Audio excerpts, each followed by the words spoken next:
मैंने बताया आपको अभी भी, और वास्तव में दोनों की माता पिता की स्थिति ऐसी है कि शायद उनसे बात करना भी बहुत मुश्किल हो पा रहा था। उनकी माँ इतने सदमे में है कि बात भी नहीं कर पा रही थी, वो बार बार बेहोश हो रही थी और उन्हें बार बार पानी और दवाई दी जा रही थी ताकि वो होश में रहें। और पिता भी बात करने की स्थिति में नहीं थे। जब भी वो बात कर रहे थे उनकी आंखों से आंसू झलक रहे थे और कंटिन्यू हम उनको दिलासा दे रहे थे, तब जा कर के कुछ बहुत वो बोल पाए हमसे। और जो घटना हुई, वास्तव में शर्म आती है कि एक बच्ची के साथ इतनी बड़ी घटना कैसे हो गई। जब तक प्रशासन कठोर नहीं होगा तब तक शायद मैं समझती हूँ कि ऐसी घटनाएं होती रहेंगी, क्योंकि खौफ का तो माहौल जैसे ख़त्म सा हो गया है। वर्तमान सरकार से निवेदन करते हैं कि आप महिलाओं की रक्षा और सुरक्षा के लिए क्या करने वाले हैं, इस बात का हमें जवाब दें।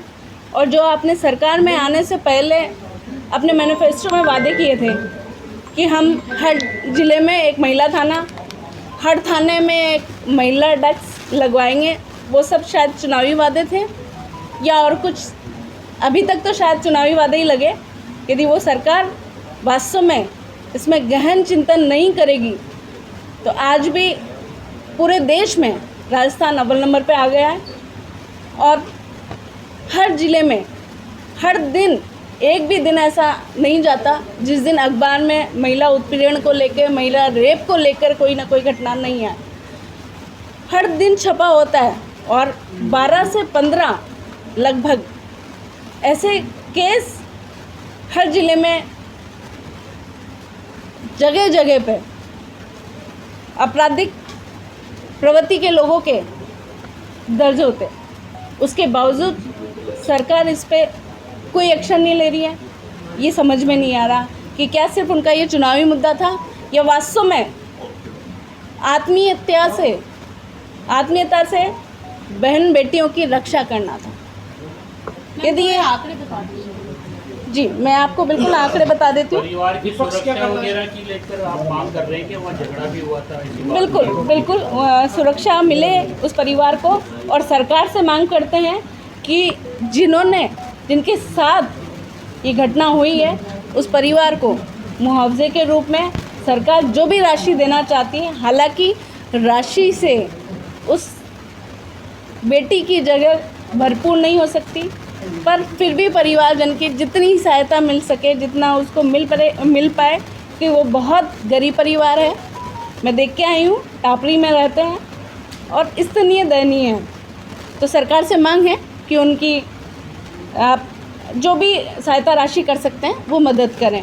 क्या वो दबंगे दूसरे परिवार से देखिए, मैं मिली नहीं हूँ, और दबंग हो या नहीं हो, महिला के साथ, बेटी के साथ, माँ के साथ यदि गलत होता है तो वो चाहे दबंग हो चाहे वो कमज़ोर हो, गलत मतलब गलत, हम इस बात को जानते हैं। और चाहे वो कोई भी हो, क्योंकि हमारी बहन बेटी के साथ गलत करेगा, वो चाहे अपना हो तो भी गलत है, चाहे वो दूसरे का है तो भी वो गलत है, क्योंकि बहन बेटियाँ हम सब की है। ये सवाल ये जो जिन लोगों ने ये करते किया है वो दबंग है क्या?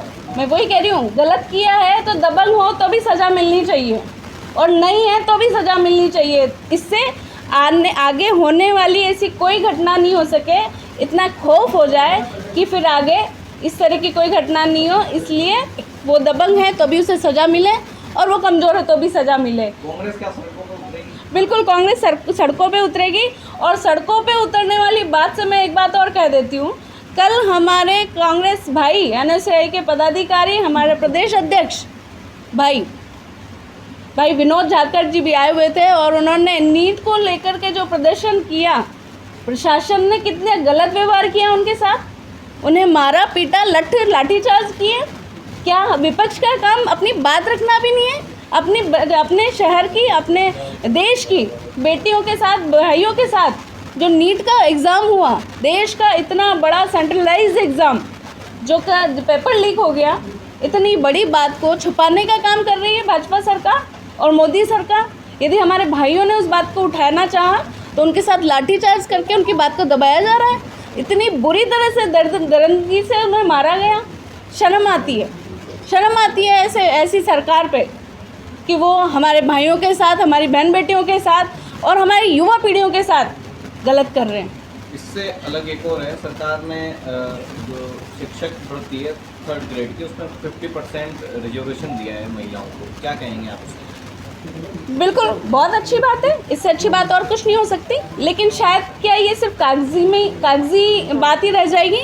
जिस तरह से हर थाने में महिला डेस्क की बात कही थी उन्होंने, तो हम इस पर इम्प्लीमेंटेशन चाहते हैं, इस पर कार्रवाई होना चाहते हैं कि भाई कैसे भी करके यदि आप जो बोल रहे हैं अपनी बातों में खरे उतरें। यदि आप खरे नहीं उतर सकते हैं तो आप ऐसी कोई बात नहीं करें जिससे आज की युवा पीढ़ी, आज का नौजवान आपकी बातों में आ जाए। यही फ़र्क है हमारी सरकार में और भाजपा की सरकार में। हमारी कथनी और करनी में कभी अंतर नहीं रहा और इनकी कथनी और करनी में हमेशा से अंतर रहा।